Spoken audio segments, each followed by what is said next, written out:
Hello, everyone. Welcome back to the Two Friends Film Podcast. My name is Brian, and as always, I'm here with Fowler. Say hello. Hello, good to be here.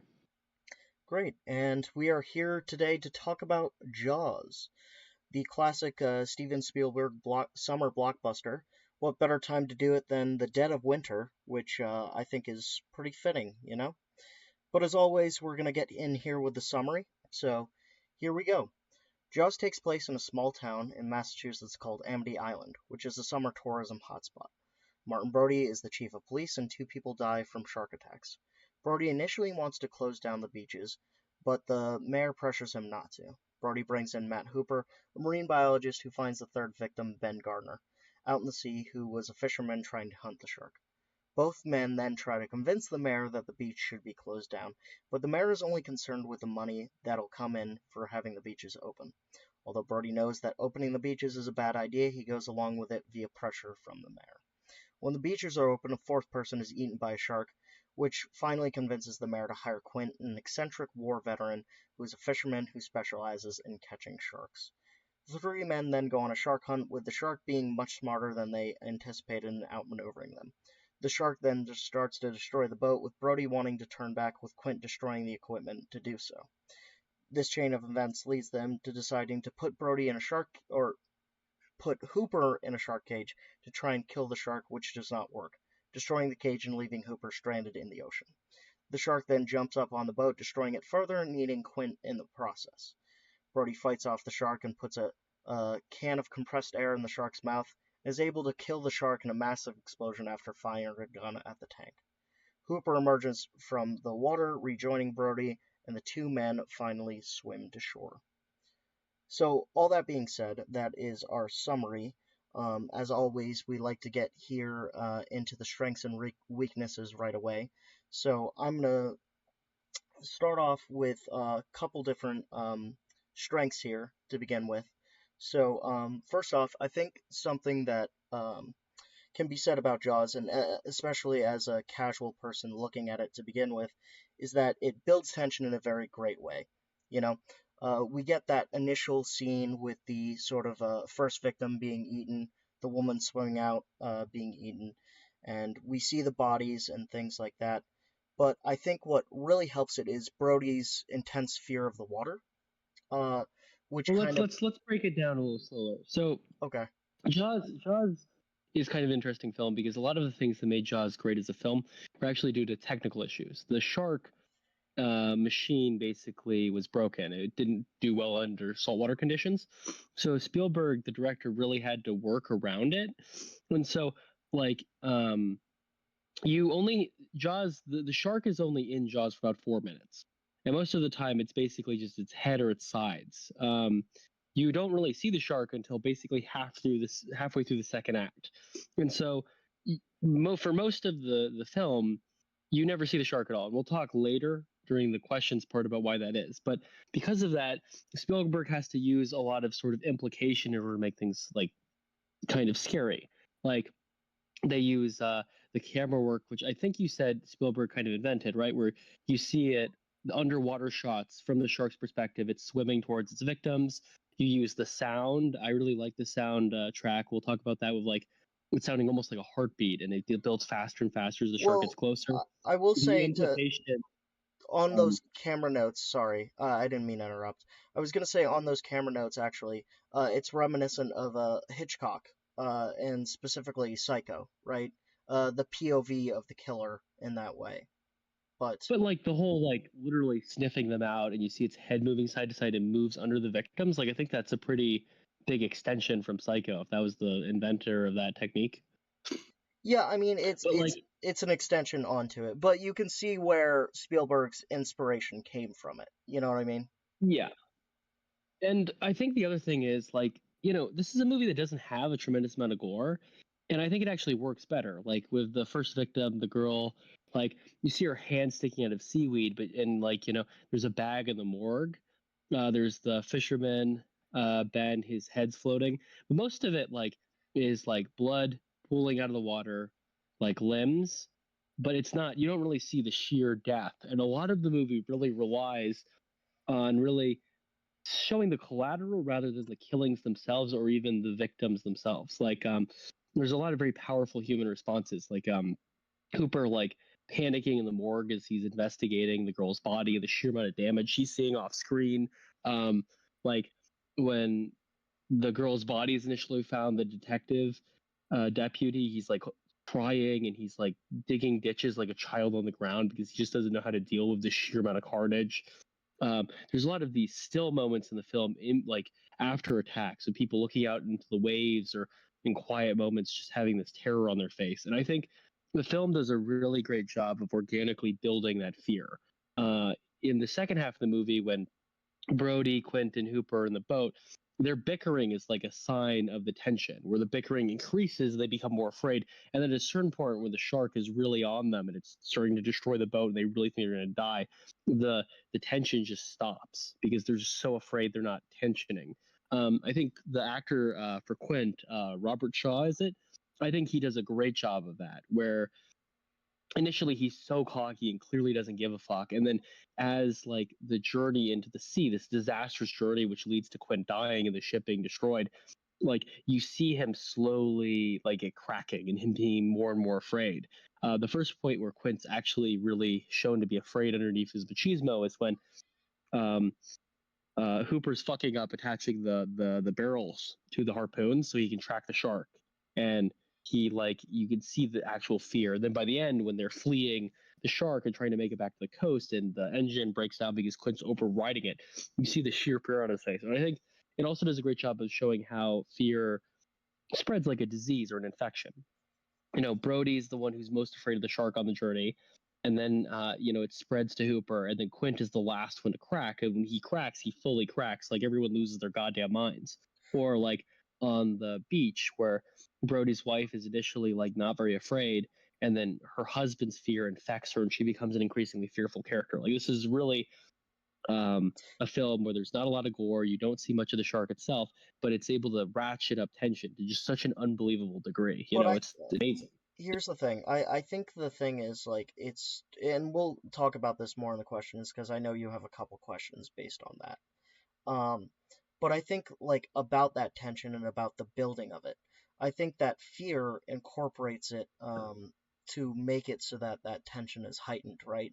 Like Brody's his main thing is his fear of the water, right? And that really increases that tension level there too. Um, But yeah, I would agree. But like, he's the only one afraid of the water by the beginning of the film, and then by the end of the film, everyone is afraid of the water, including us. yeah, And I think of course. Spielberg does a really good job of having the fear spread, which isn't like a worse film doesn't do that. I think Hmm. like the way people start out different levels of fear, then by the end is just a fucking hysteria. Like I think this film is really unparalleled in its ability to build tension. Yeah. And So something I was also gonna say and mention too is like on a. Do you still want to talk about the tension, by the way, or do you want to move on to another strength? No, we can keep going. I just want to say, like, very little of the shark. It's a lot of camera work, music, and like really good human acting. I think an Mm. implication that really makes this. I think that brings that's actually a good transition point for my next thing about the strengths, and we'll talk about this more when we get into the characters. There's some magnificent scene work in this film. There's a lot of great scenes, especially with Robert Shaw as Quint. Um, he does an amazing job at playing So this scene work, you mean acting? Is scene that what work. you Yeah, mean? yeah, yeah, acting. Yeah, yeah, Okay. yeah. He does Yeah, this. apparently he was drunk the entire time, which I guess fits Yeah, Quint's character. he He's was also the drinking character for all from the time. things or things I've looked up about it.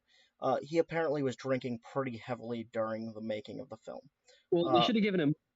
He's by far the best actor in this film. He has like this incredibly haunting monologue, which we'll get into of his character development.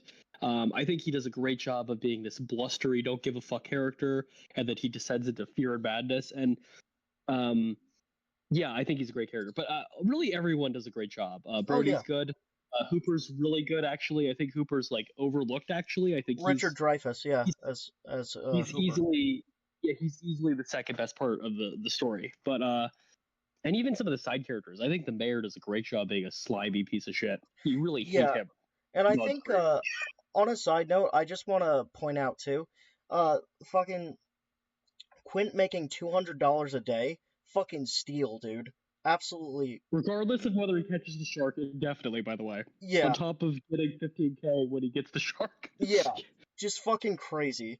And Another, you need good acting because the shark isn't in the film. yeah, Like you because need they those rely character so much on the moments. reactions, the human reactions. Yeah. Mm, I would say something I really like about this movie also is the tone, mm. because Jaws is like a shit your pants film at certain points. There are points in this film that are just fucking terrifying.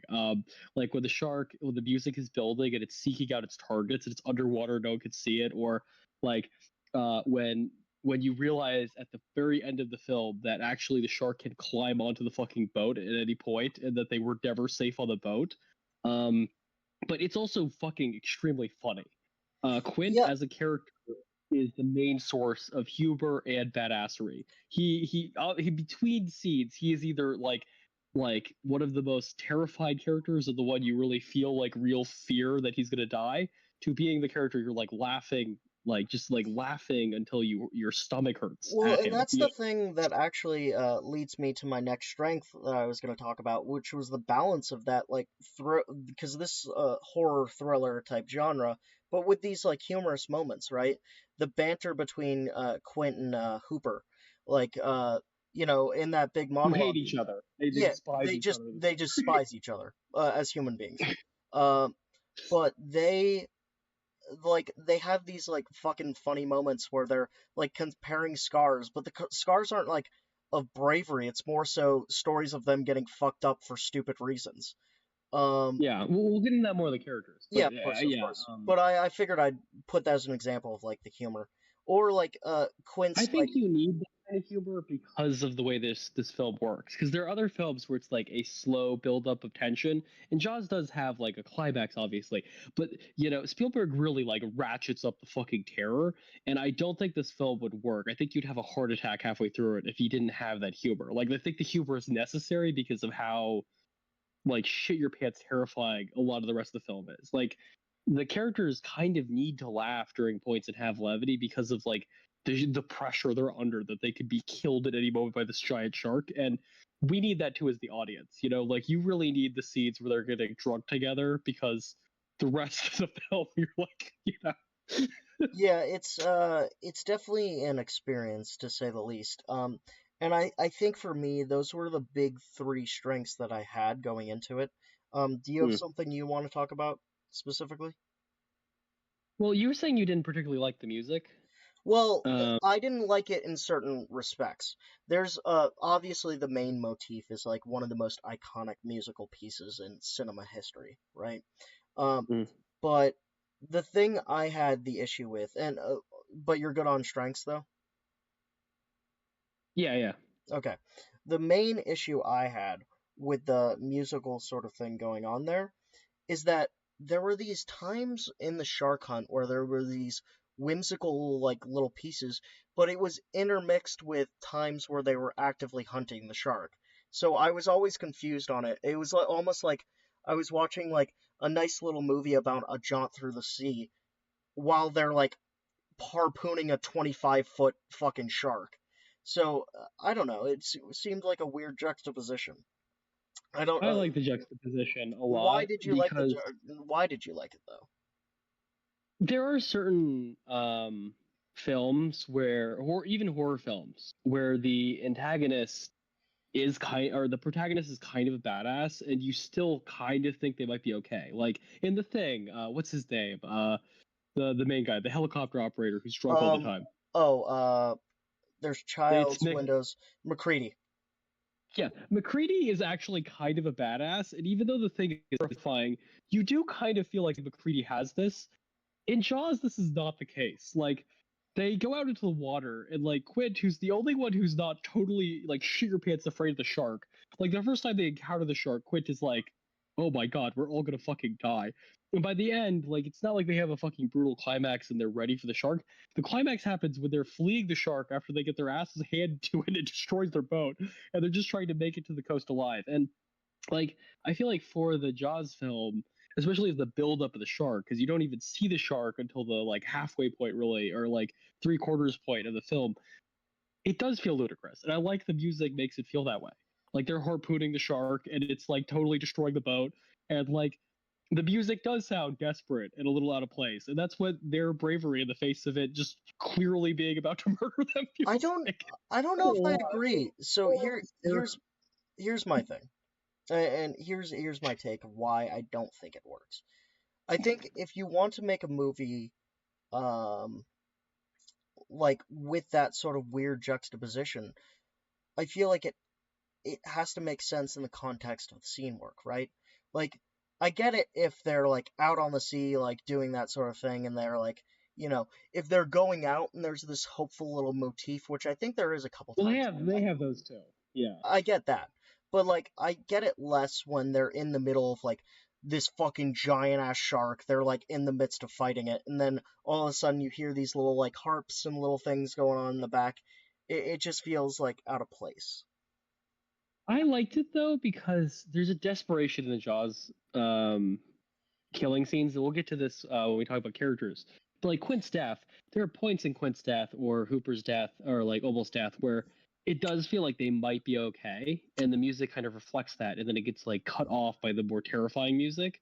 And I like the music is unpredictable. Like there's a huge theme in Jaws of what makes the film so good is this feeling that anyone can die at any time, and that the shark really is just there constantly. It's like the fucking Viet Cong. Like if you are near the water in any remote way, it is possibly there and about to eat you. And I like that with the music, that you can't use the music as easily as like as a tracker. That like even if the hopeful music is playing, which literally happens, like when the shark attacks the boat, it's in the middle of like the hopeful music, and then it attacking the boat and creating all the holes in the hull is like what destroys the happy music. I liked it. I thought it added that feeling of like unpredictability. You know what I mean? I guess it's And like there almost are like other a films that do uh, that. Like I've seen this in war films before, although I think they're later. So I think yeah. Jaws might have been. Here's the Yeah. thing. I get that it's like a hopeful optimism thing, and like that's kind of like but like a fatalist hopeful optimism, right? Um, but for me, it just feels like one of these things where when I watch it, it makes sense in certain respects and it doesn't in others. And like I just have issue. I take issue with it when it's like doing that sort of thing, um, Mm. personally. But another thing we talked about, and we'll get into this a little bit too, because you talked about this actually when we were discussing the film. Uh, it takes a long time to get to the part, and uh, Yeah. for some of it, The you boat. kind I would say the last half, which is when they're on the boat trying to find the shark, is when it's great. I yes, would say and the film is you really, said really you good at the said that's beginning part when kind they're of, on the coast, but but it's the film becomes great when they're on the water. I yeah, think. that's your direct quote. You said that the film is a good film in the first part, but the second half on the boat makes it a great film. So I was Yeah. curious to hear like your thoughts on it. Do you think like there's a necessity to the first part to get to us to that second sort of boat scene, or what do you think there's like a pacing issue with it? What is it about that? So I think um, I think there's critiques and there's positives. So I think the a big theme of their fishing venture is that like it's the destruction of their hope. You know what I mean? Because Hooper and Quint both think, I guess Brody's just shitting his pants, but Hooper and Quint both think that they can handle the shark. Like, Hooper has spent his entire life studying the sharks. He's like basically spent like his Cody Island billions like studying them. And he thinks he's going to like figure out the shark using his scientific, gizmodos. And then he goes out in the fucking ocean. It destroys like it destroys his shark cage. He drops the fucking shark spear, and then like the radio is completely ineffective.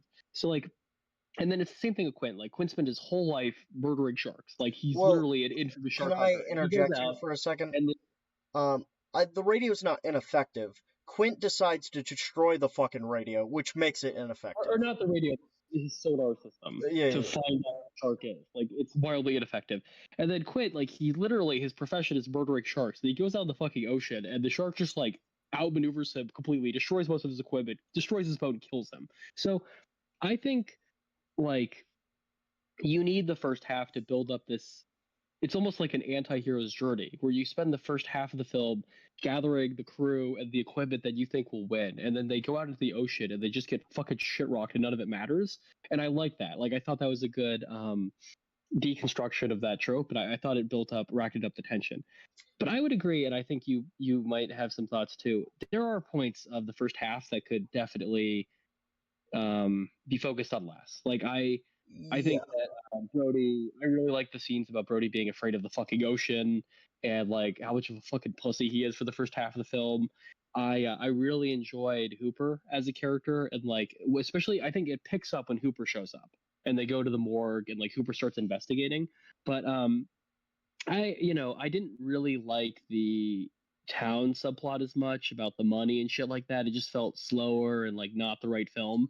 And I didn't particularly like some of the scenes with the town and with like the kids. I just didn't like. I felt like I just wanted to go. See, And here's the thing though. I think it's important to, because you're building this thing up as like this summer town where people come in and there's a lot of fucking people from out of state, right? Or out of the region.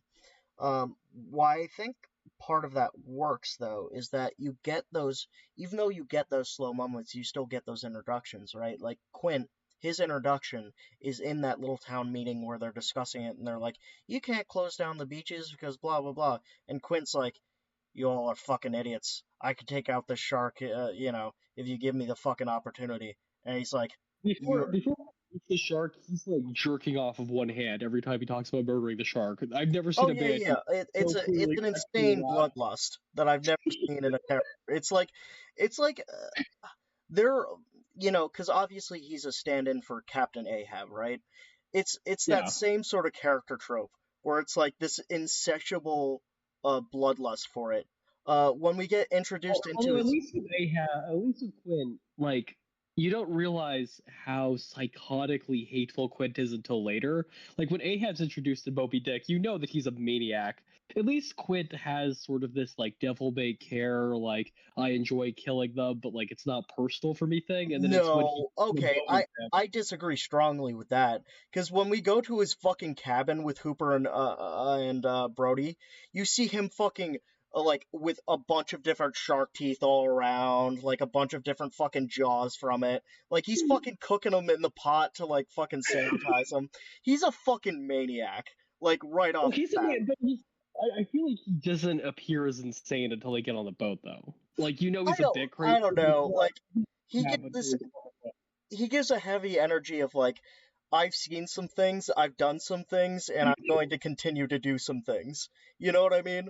Like yeah, on your point though, I agree that the town needs to be a part of the thing, like in order to establish the dissonance and all that.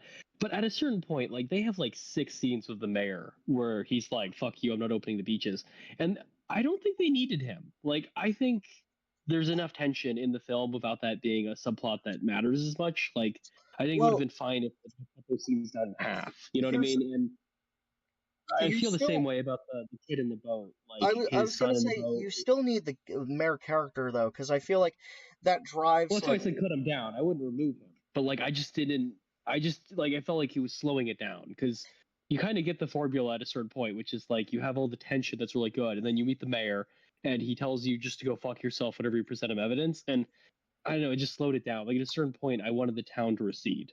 You know what I mean? A little bit, and it doesn't really. I could see that to some extent. I feel like there are parts of it that could be cut down because like really what your gravy is, what your main course of it is that boat fucking hunting scene, which is like you said the greatest part of the film and what really elevates it. Um, Yeah. so for me, that was basically the weaknesses that I had. Was there anything else you wanted to talk about before we get into characters? Um. No, I think it's good. I'm ready for the characters. I really like the characters in the story a lot, actually. Okay, take it away. So Jaws is you were saying it's a very realistic film in a lot of ways, and it is, but I actually think Jaws is a crazy kind of supernatural film if you really think about it. Because like when all three of the characters go on the boat, they basically realize that all three of them have been like grotesquely traumatized by the ocean, and really, uh, like they're all going on the boat having these like massive fucking complexes about the ocean that they have to solve. And each of the characters encounter the ocean in some sort of traumatic way when they're younger. And a lot of their personality and the way they interact with the world, in the case of all three of them, really like drove every life decision they made until then. They had some sort of near death experience in the ocean, and it changed their nature. And when they're on the boat, all three of them are in a way trying to confront that fear that like made them who they are as people. And the shark is like a fucking physical embodiment of their fear. You know what I mean? That makes them at their worst and forces them to either rise or like die. You know what I mean? Um, so I'll do Brody first because I think Brody's funny. Brody is one of my favorite protagonists in a horror movie ever because Brody's analysis is that he's a giant fuck up. Brody's like a complete fucking idiot. You know, he's like a fucking city cop who doesn't know anything about anything. He's like tripping on the beach to get to the body. He's tripping on the ship. Like he literally doesn't know how to use any of the equipment. They have him throwing chum in the water because he can't do anything else. When the shark first attacks them and it almost kills him, he's like jumping from joy because he could do a basic boatman knot after like 2 days at sea. You know what I mean? He's seasick To, all of the journey. to You be know, fair, to be fair, he's a fucking city cop though. What did you expect him to be a seasoned fisherman in this like well, small? no, I think it builds the tension because he really like you feel unsafe around him. Like he literally has to learn about the sharks from a book. It's like a picture book that he buys at the fucking local library, and he's in charge of this like ill-fated journey to hunt the shark. And you're watching him like struggle to throw chum in the water, and you're like, we are so fucked. And he's also just like not respected. Like he's ignored and walked over by everyone. Like he's walked over by the mayor's constantly like, fuck you, I know it's your jurisdictional duty to what. When he's on the boat, like Quint just like treats him like a fucking piece of shit, doesn't give him the time of day. And Well, you really actually, feel you can really feel can that I he's just interject totally here for a second?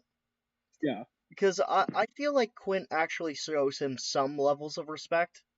Like, What do you mean? He destroys the radio when he tries to get back up, yeah, and he but that's forces him also to do because chum duty. Quentin is psychotic. But there are moments in it. But there are moments in the dialogue where I feel like Quentin like kind of like is like, you know, at least somewhat respectful to his authority there. I don't think Quint's respectful at all. I think he treats him like a child, and it's like a loving but paternalistic, like you're like Letty. You know what I mean? I put you in the corner, I give you the chum bucket, and your job is to shut up, stay in line, don't Don't bother break me while anyone's I'm working. neck. Yeah, and and I like that Brody is just like the anti-hero in a lot of ways, but like in a pussified way. Like when the shark shows up and like they're firing these like 3 foot long harpoons into it and it's shrugging them off, he like shoots at it with his fucking city pistol and it does nothing. Or like when he sees the shark for the first time, he like literally just like shits his pants and drops the chum bucket. And I thought that built a lot into the film that it's not like you're in McCready's hands in the thing. Like you really do watch him and you're like, I don't know how you like feed yourself. I don't know how you're gonna survive this experience. Goddamn, it seems like you're really not high strung on Brody as a character. No, He's he's great. I felt so unsafe every time he was on screen. Every time Brody was like, I'm in charge, I'm like, we're all gonna die. like that bad. Yeah, no, he's definitely the most worthless protagonist in any horror movie. And it works. You really do feel unsafe. And he feels the shark always feels insurmountable. He feels especially insurmountable when he's your main character. But like the way Brody responded to the unknown, which was almost drowning as a child, is fear. Like he refuses to swim, he refuses to boat, he hides away from the ocean, and he's like a very passive, submissive character. We talked about how he lets everyone in the town bully him, but also like he runs away from New York City because he can't hack it as a police officer, and he gets like overwhelmed by the crime. And then he like hides on this island, and he doesn't want to be on the island because he's afraid of the ocean, but he can't do anything else. And then he like lets like 4 people die before he does anything. And then he goes out into the ocean, and he's fucking useless there for the first like part of it. You know what I mean? And Doesn't he doesn't someone at one point in the movie too ask him like, they're like, you hate the ocean, but you live on an island, and he's like, you only know it's an island if you're looking at it from the ocean or some shit. Yeah, that's who Brody is. He's afraid Yeah. of the ocean, but he lives on the East Coast because it's just what he does. And he just like faces away from the water and just pretends it's not there and like, just prays every day that it doesn't hurt him. You know what I mean? And that's him as a character. And his character journey is growing a pair. Like he has that quote like in Amity, one man can make a difference. So that's the journey of Brody's character. It's like he's a guy who's just like in life and like life just fucks him at the ass and he does nothing about it and he has to redeem himself because literally four people die as like as the cop. He goes out to the ocean and he has to face his fears of the ocean. He's like out in no man's land. He doesn't know how to do anything. He's basically like a fucking infant on the boat. And he ends up being the one who kills the shark and overcomes his fears. Then he swims to shore as a guy who's seasick all the time and afraid of the water. And he left New York City to make a difference, and he does an Amity. And he overcomes his terror of the unknown, which is his response to not understanding, by just blowing off the head of the unknown and then swimming to shore. So you go, Brody. Good on you. Any Ye- thoughts? Any thoughts on Brody? I think Brody is he's a character who's trying his best, and his best sometimes is not great. You know. That's exactly who Brody is. Uh, and that's the thing. Like, I think it's fun to You like watch. Brody. He's a warm See, character. And here's the thing. you don't feel safe around him, you The know? thing is, I love him for the fact that we get the boat scene, or like the boat sort of second half part, because Yeah. it's like dealing with someone who's just like unfamiliar with this territory whatsoever, right? Like Quint, seasoned fisherman, seasoned like shark hunter, Hooper as Hooper, well, a seasoned fisherman. seasoned marine biologist. They know the ocean, they live the ocean. He is sitting in there. He's like, what the fuck is happening? Doesn't know how to Yeah. tie knots, like doesn't like They realize that literally like treat him like a Quid gives him a piece of rope not connected to anything. It's like try to make a knot, and then he just like leaves him on the fucking ship like a child. I don't think Quid respects him at all. I think Quid views him as just like a walking pile of money, and his job is just to stay on the ship and probably hopefully not throw up on him, and then like he'll do the real man's work, and then Brody pays him, and he's gonna be like, "Fuck off, Brody! I don't want to see you again." It's there's no respect in that relationship. maybe I overstated the respect. Maybe it's like a because there are There's a sometimes. point where Brody, who is paying for the operation, and also the chief of police, says to Quint, like, "No, fuck you, I'm gonna drive." And Quint's like, "You shut the fuck up and chub the water like I told you to, and you be quiet about it." And Brody just like walks off like a disciplined school child at a Catholic nursery to like continue chubbing the water. You know what I mean? Yeah, no, I will say yes, I agree with your. It's so funny that you call him an anti-hero though. He's the opposite of the normal anti-hero, but he really is an anti-hero. Like all the things you want in a hero most of the time, like attractive, charismatic, confident, like morally righteous, capable. He's none of those things. He's just like literally the random fucking guy who's hiding in Amity because he can't deal with New York City, and then But they yet make him the he chief of kills the police. shark in the end, you know? He does. He rises above. There you go. 5 people die, but he does eventually grow a pair. Okay, first off, not a lot of people. It's like 5. There were no murders for 35 years before. There was a spike of like 500% First murders off, under his tenure. I think animal murders don't count, okay? I think Brody's in the clear. His police No, record no, is animal fine. murders is sex. Uh, he's fine, dude. Let's move on to the next character. Okay, Hooper. Hooper is like this young idealist. He's very wealthy. He's very well educated. He's in this town of hayseeds, and he basically, when Hooper was like a rich kid off the coast, a shark ate his boat. And instead of like being afraid of the water like Brody is, this leads Hooper to basically his response to the unknown is curiosity. Hooper believes through science, through knowledge, through innovation, the unknown can be conquered. He's a very rational, analytical character. And he seeks to sort of create order within the unknown. He devotes himself to understanding sharks. He uses his personal wealth to buy all this expensive equipment like radars and shark poison and the shark cage and all this stuff. And really his character journey is being humbled. he can't find the shark on the fucking radar. It sneaks up on him twice. It almost kills him at the fisherman Ben's like destroyed boat. He drops the spear like a moron. It's not even a part of the plot.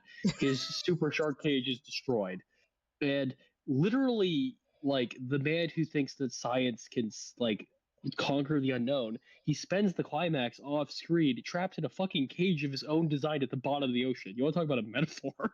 It's like completely humbled, you know. But on the other hand, it is the oxygen canister he brings on that allows the shark that allows Brody to destroy the shark.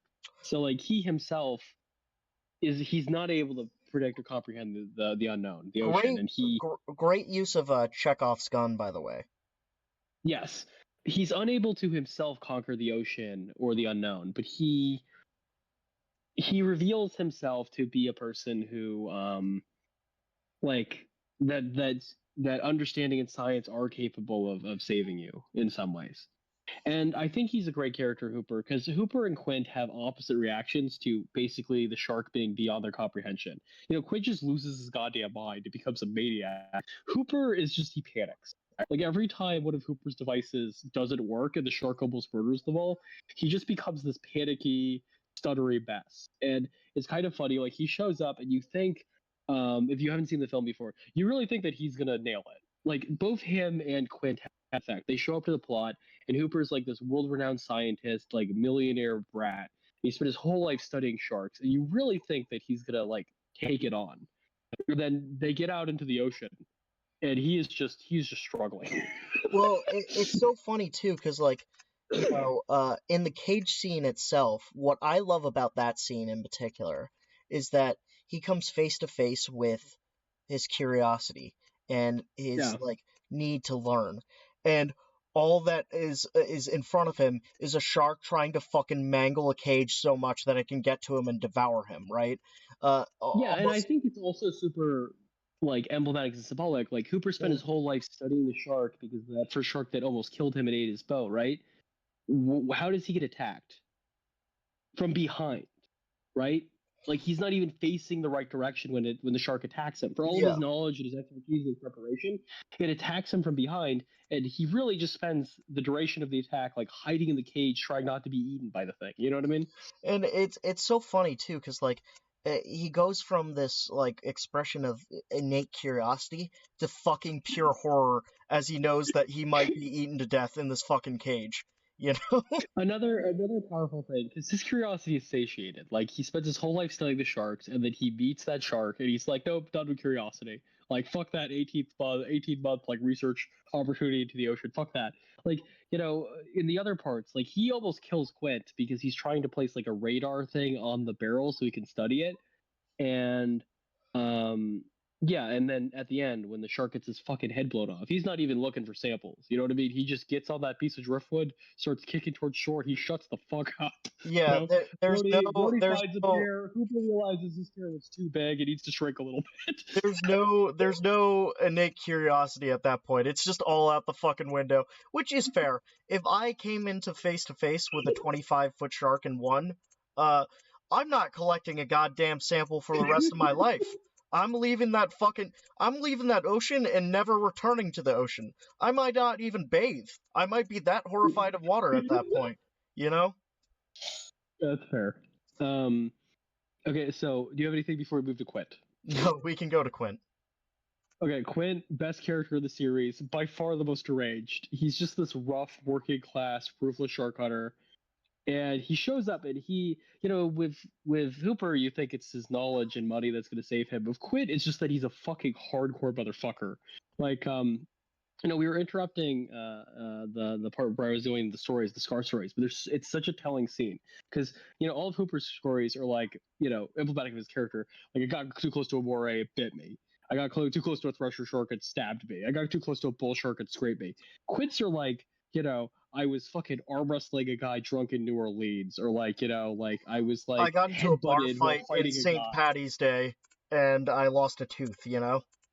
Yeah, and Quint, that's Quint's character. He seems like he's just so rough and so crazy that like he can take on the world. And you know, if Hooper's response to the unknown in that almost dying by the shark or Brody almost drowning, it's fear or curiosity. Quint's is hate. when the USS Indianapolis goes down, like, with Quint on top of it, and all those sharks, which are actually happen in real life, eat all of Quint's fellow sailors. He's just trapped in the water, waiting to die, as he literally listens to the sharks eating his in the water. And it develops this pathological hatred of sharks, but really the unknown. Quint spends his entire life attempting to murder the unknown. He literally goes and makes his profession killing sharks, which represent to him like the unknown of nature. And he like he really devotes his entire life to it. Like, you go to Quint's shack and it's such a telling scene because all it is equipment for killing sharks and shark bodies. Like, he has like he says he got divorced like 3 times. He has no friends. All he does is study how to murder the unknown and master it. And he literally names his boat the Orca. The Orca is famously a shark killer. They hunt great whites. They're the apex predator of the ocean. And if that tells you anything about Quint's psychology, I don't. If that doesn't tell you anything about Quint's psychology, I don't know what is. Devoting your entire life to killing sharks and naming your fucking boat after something that kills sharks. But obviously, Quint's journey is that he dies horribly and he's wrong. The Orca is not this apex predator. It is a tiny, leaky, smoky engine shithole that he destroys fighting the shark, and it's inadequate. And then, like, it is his vengeance and his warped sense needed on this psychological primordial level that leads him to destroy the radio, to like run the engine to its fucking death, to push them too far into the ocean. The shark tricks him into going too far into the ocean so it can murder him and jump him, and then he dies the exact same way that his best friend in the USS Indianapolis did, and his crewmates. Like, he's lured too far into the ocean where no one can find him. The radio is gone.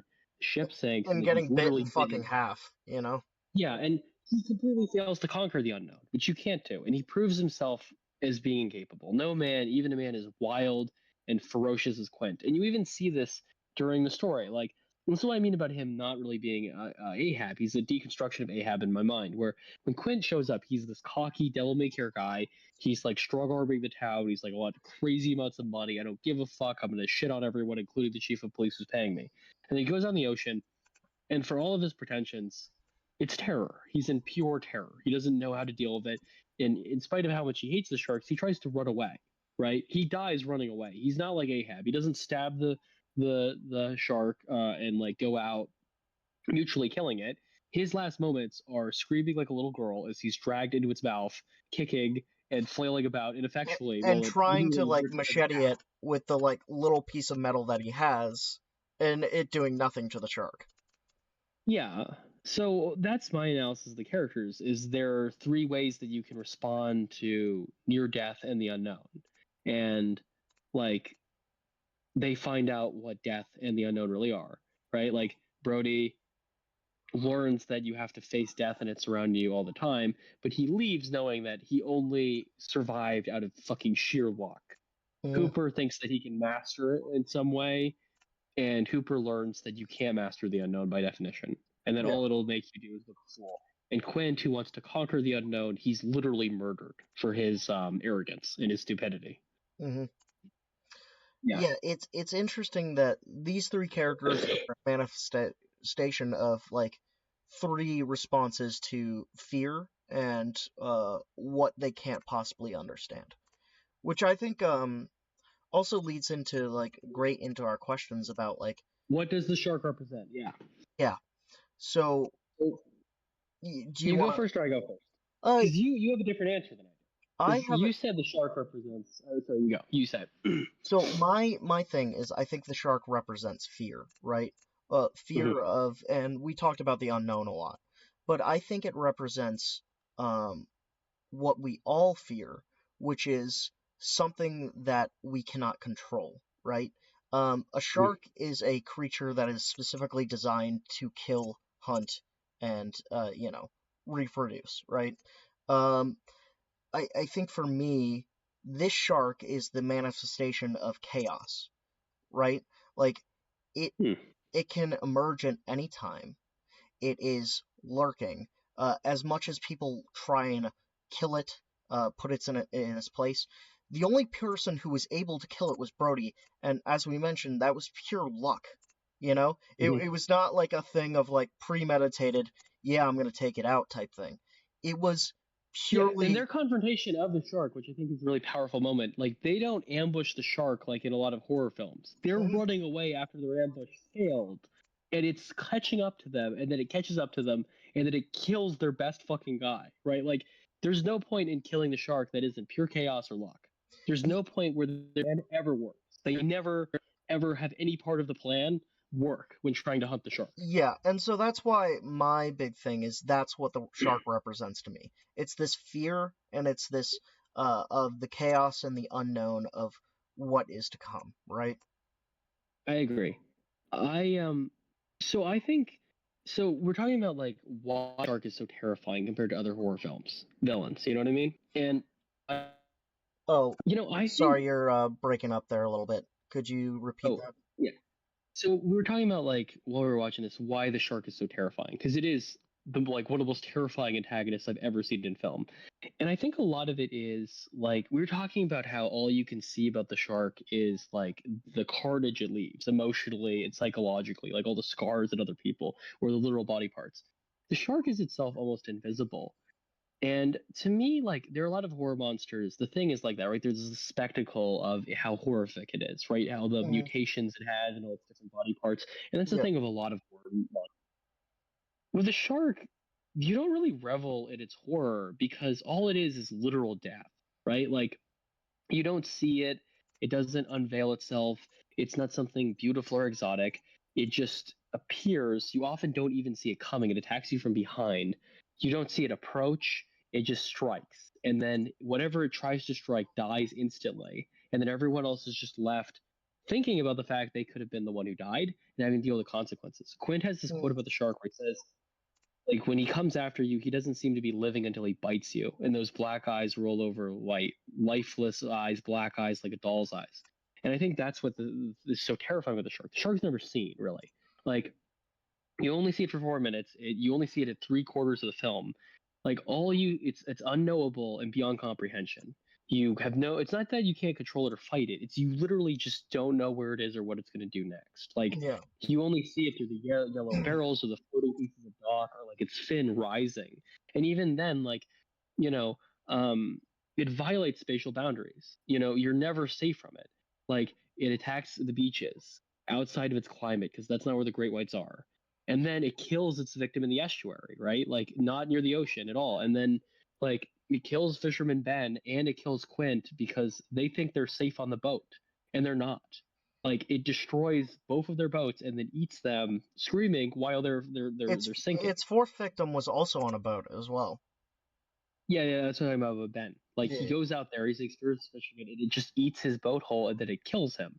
Like the shark can attack you at any time in any place, and it is like Quint described. It just you don't know it's even there until you're dead, and it literally is like the Viet Cong. It's just sitting there in silence, and um, I think this is best actually seen with Brody, where he's chumming the water to attract it, and it's already in the water and it rises up. Like when they go out to find it, it's not some hero's journey where they're looking for it. They go out into the ocean and it's underneath the boat the entire time waiting for them. You know what I mean? And it's not a thing where they like gear up and they go into the water. It attacks them while they're not expecting it to be there, and then it climbs up on the fucking boat like the Loch Ness monster and eats their captain. Like and that's what I think is so terrifying about it is it doesn't feel to me like a typical horror monster. It feels like literal death. You know what I mean? Like there's Yeah, no spectacle about it. It's just death personified. and If you encounter it, you die. that's why you mentioned that you view it as almost like a science fiction fantasy type film. Um, because of the Or element a supernatural film. or supernatural, I'm sorry. A supernatural film because you view the shark as like a supernatural entity more than anything. Yeah, like Quint escapes death at the USS Indianapolis, right? And then he literally dies in the exact same way 25 years later. And the way I kind of read that is like Quinn thought he survived because he was hard or he's fucking tough. He survived the 25 years afterwards because he's harder fucking tough. And like that's the same thing with the other characters, like Hooper thinking that his scientific engineering and his like, you know, and his experience of shark saved him. And what that shark reveals is that that wasn't the case. It was luck. That they could have died either of those times. They weren't special. They didn't do anything with their skills or who they are as people. They lived because that shark decided to allow them to live. And the instant it decided they were dead, they were. And there's nothing they could do about it. That's what that shark represents to me, and that's why I find it so terrifying. It's just pure death. If you encounter it and it decides to eat you, there's absolutely nothing you can do. You won't even know you're dead. You'll just be dead. You know. Yeah, and I think it's interesting because actually this leads me well into my next question, unless you want to continue on this point. No, you go. You go. I was gonna say, so we kind of touched on it a little bit, but so in the horror movies, this is considered a monster film, right? Of course. Yeah. Uh, well, what makes this monster movie stand out amongst the others, right? Because you've seen like obviously there were the 50s with the Creature from the Black Lagoon, things like Godzilla and King Kong are considered monster films. But what is this film that strikes you the most about it? Well, I think it is just the fact that it breaks and violates sort of this idea of the horror monster, that it reveals itself, it's attempting to communicate its terror to you. Like a lot of those monsters revel in being seen and being feared, like the werewolf. You know what I mean, or Dracula, right? Hmm. Like a huge part of the horror film genre is this weird connection you have with the monster that's hunting you, this strange intimacy of it, and it being something that's so beautiful and mesmerizing and terrifying to look at. Hmm. And that's not what the shark is. It's just death. It has no relationship with you. It doesn't give a fuck about you.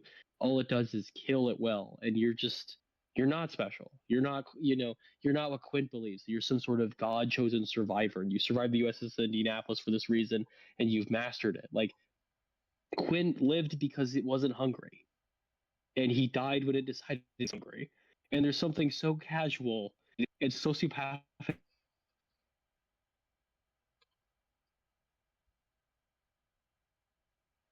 Sorry, are you still there? You broke up for a second. Oh, what was the last thing I said? You said it's so powerful, it's so sociopathic. Oh, right. That, like, Quint didn't survive because he's a super shark hunter or anything special about him. Quint lived because it wasn't hungry, and he died the instant that it was. And there's something terrifying about that. You know what I mean? Yeah, I think it's one of Yeah. those ones where, and also like a lot of monster films, they tend to rely on the humanoid monster, right? Like, because even the werewolf, even the Draculas, even the creatures of the Black Lagoon, those creatures are all sort of the other, right? It's sort of still that. But I think what makes this more terrifying is the realistic thought of like a shark being out there that is that big, that powerful, and that hungry, you know? Um, and I think that's what separates this genre to me to other monster horror films I've seen, is the fact Hmm. that this isn't like pure fiction, right? Like this could be out there, right? Um, the other day, you were talking to me, and this is kind of unrelated, but a little related. Do you remember talking to me about the biggest snake in the world? Yes, the Green Anaconda. Yeah. Yes. So Fowler, what he decided to do was he sent me a a photo of it over Discord, and he said this is only the top of its head. Uh, the entirety of its head is about the size of a fucking volleyball, and it can grow up to 30 feet. It's been reported. Yeah. So just the concept of a creature that horrifying, and the anaconda itself, it lives mostly in the water and only really comes out to mate. So And occasionally eat things by dragging it into the water. Yeah. yeah, so it is in essence like almost your real world example of a Jaws like figure, right? Where it's Mm. chaotic, it's unknown, but it's a real threat because it could strike at any moment, right? And I think Uh, this goes into my second question, which is like, how is nature portrayed in this film? um, In that, like, it is the ultimate breaker of the hubris of men playing God. I think it's very telling that the way Quint encounters the unknown and he almost dies in the USS Indianapolis is he's delivering the atomic bomb. Like mm, we reach a point where we are literally able to exterminate cities with a single bomb. It's like the apex in many ways of like military power at that point in time. You know what I mean? And then what happens? Like for all their designs, all their money, the sharks eat the entirety of the crew. And Quint is reminded while delivering this like god weapon that he could be killed at any moment, and that for all of their pretensions, they don't rule the ocean. The sharks do. You know what I mean? And it's the same thing in a sense with I think the mayor and the town. Like they're talking about money, they're talking about revenue, they're talking about like bringing in all this like tourist power and economic development. Shark doesn't give a fuck. Your plans are irrelevant to that shark. You know what I mean? Yeah. And it destroys that mayor's career. It destroys the businesses of all those townspeople. It ruins the lives of everyone who of the 5 people it murders at will, at whim. You know what I mean? And I think the shark is the ultimate leftist because it cares nothing of capital, right? But no. So to go, could you just repeat your question because you went off a little there? Yeah, how is nature portrayed in this film? So nature to me, and this actually hits on kind of what we were talking about with how the shark is portrayed as well. I think nature is shown as a chaotic force that like no one has any control over. And it goes back to what I was talking about with the shark, I think a lot. Is that realistically like the people, as much as they try and control the shark, learn about the shark, and the 3 characters deal with the unknown, or the shark in this case, in different ways, is it all leads to the same conclusion that you can't control it. You can only understand it up to as much as the shark wants to be understood. Oh, Yes. and there's nothing you can really do to kind of get your grip on it, right? So I think for me, nature is shown in the same way that the shark is shown throughout this film. I agree. And I think, the sea is interesting because it's actually in reality like a place of great diversity of life. Mm-hmm. But in the film, the sea is a vast, empty tundra. Like it really does feel like the shark is the only living thing in the sea. And, I think that is what it's described as, just the pure terror of something incomprehensibly, almost Lovecraftianly large. And I think your point, because I think it's a really horrific and true point where you're like, you only understand the shark as well as you think you understand it. The shark lures them to their deaths by preying on their ability to think they can understand it. You know what I mean? Mm-hmm. They follow it into deep waters with chum, and we learn later it's there the entire time. Like Brody's chumming the fucking water; it's already there. It doesn't need the chum; it knows exactly where they are. And then they go out looking for it. They think they can kill it in the deep sea because that's where it resides. It doesn't. Like it kills most of its victims in the coast, and then they realize it lured them out into the deep water so that they can't escape. You know what I mean? Like the fact that they understood it to begin with was itself an illusion that it literally used to hunt them. You know what I mean? It's so funny because like I don't know if you've ever seen Deep Blue or Deep Blue Sea or whatever it's called with Sam Jackson, that shark film that came out in the 2000s. So the main plot of that is they're trying to cure dementia by giving this serum to sharks to make them super intelligent. Which why would you do yeah, I know. Crazy concept, right? And then it goes wrong. Who would have thought? Who would have thought that making a bunch of killing machines super intelligent would be a mistake? No, but then I think about this film and I'm like, this shark didn't need any fucking serum. This shark was smart as shit to begin with. Yeah, and I actually think that's part of what makes the shark so terrifying is that the first half of the film, when you're on the land, the thing that makes the shark terrifying is how big it is. But it's actually, when you go out into the ocean, the thing that's terrifying about the shark isn't how big it is, it's how intelligent it is. And there's even a point where Hooper and Quint are discussing it, and Quint is like, well, we'll just fucking harpoon it, and we'll just catch it with my fishing rod. And then it swims under the boat and starts trying to wrap the boat up in the fishing line. And they escape by literally cutting the fucking like line because it's gonna sink the fucking boat. And well, no, Quint they didn't even cut the line. It bit through the line. It off. Yeah, and they're sitting there on the dock looking at their destroyed part of the boat, and they're like, I think it's like Hooper turns to Quint and is like, "Have you ever seen something like that before?" And Quint is like, "No." And even before, like Quint is chuckling to himself because he thinks he's won. Like the shark is on the line, and he has a quote like, "He's very smart beast" or "He's a very stupid beast," and then like I can't tell which. And I mean, he learns when it bites him in half, you know. But Well, I think that's no, purify how he hard it also has is. a line. He says that when it's on the line, but when it swims under the boat, he's like, "Oh shit, this thing is a lot smarter than I thought it was."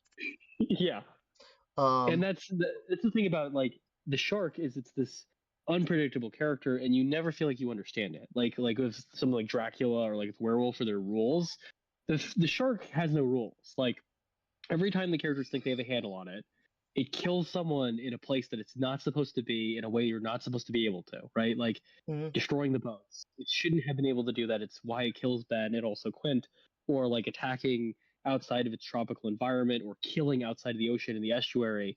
And every time they think they've narrowed it down, they haven't. Like it proves itself to be smarter, it proves itself to already be there, it proves itself to have done something deliberately to get them. And when Brody kills the shark, like we said, it's pure luck. Like it's not like at any point Brody feels like he's the master of the shark and that he truly understands it on any deep philosophical level. It's not like the Brody who kills the shark at the end of the film is any more capable of going out on the fishing journey by himself with his fucking gun and killing it again. You know what I mean? And I think it's rare in a horror film for you to just feel like you've never mastered it ever. You know? Yeah, and I think, yeah, but that was the main point I had on that question. Do you have any others? Just what Tennyson said about nature: red in tooth and claw, undefinable, uncontrollable. Classic Tennyson. Um, here's the thing. This film, and I guess this is the point where we grade it, right? Well, I just want to say, on terms of theming the shark, Hmm. I was looking into the analysis, and I think the shark is a Rorschach test because I was looking at it, and there are all these people saying like, "Oh, here's what the shark represents." And people are like, "Oh, it's the Viet Cong." You know what I mean? Yeah. It's the investigators of Watergate and like the Brody's Nixon, or like it's the AIDS epidemic. Um, the shark to me just represents pure death and pure unknown. And of course you see in the shark whatever you're afraid of. And I think that's the point of it as a creature. It But is that's simply the manifestation of anything that you feel you can't control, that you feel is inevitable, and then you mhm. think is going to be the end of you. and And I that's think that's powerful. yeah, but that's what I think is so great about like that's what separates like a really good horror film or good horror, not only a good horror film to a great horror film, but a good creature to a great creature is the Mm, concept of it being that unknown, right? I think the best mm, killers in movies have been the unknown killers, right? The killers that we see only at the last moment, at the climax of the film, or the descending action of the film, where we mm, know the killer, but or maybe even better, the killer is just always looming, always there. Uh, uh, mm, and I think it's an interesting one. I think for me, this film struck me as something that really plays on facets of control, which we've talked about a lot. mm. I think that like this feature in particular showcases that no matter what you do, there are some forces in your life you cannot control, and I think the shark is a great metaphor for that. But True. But yeah, I will say, so this is like a nine. This is 9.5, 10 out of 10 film for me. It's one of my favorite horror films. mm, Um, and I really enjoy it. I will say though, built different. Could have killed the shark if I was Quint. Can't conquer everything. That is unknown. true, exactly. For me, this is a 9.5. It's really high up there. I think there are very few horror films that do the genre justice like Jaws. So, um, What would you say that would raise it to a 10? And then we'll close. what would raise it? Just those things about music and like the little pacing things. That would be the only thing that would take it over the top for me. There I only have like a couple 10 out of 10 films in my ratings so far. Just personal Excel spreadsheet that I keep. So, but I would say 9.5 is pretty fucking respectable. You know, I would say so too. It's almost it's like up there with Conan the Barbarian in my mind. I swear to God. Anyway, that's basically everything we have. Is there anything else you want to add about Jaws or just in general about the film? The shark of life, rather the shark of this film, isn't just in the ocean or on the boat. It's everywhere. So if you want to hide away from the shark of life, you actually can't hide anywhere. So just remember that. You're never safe. Remember, the ocean isn't the only place the unknown lies. Exactly.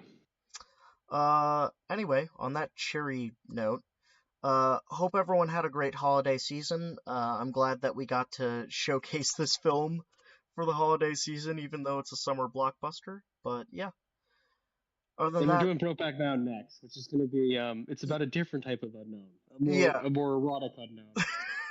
way to spoil the next episode. Jeez, okay, yeah, that's gonna be our next episode there. But thank you guys so much for watching. Subscribe for some more film content, and we will see you guys in the not too distant future. Take care.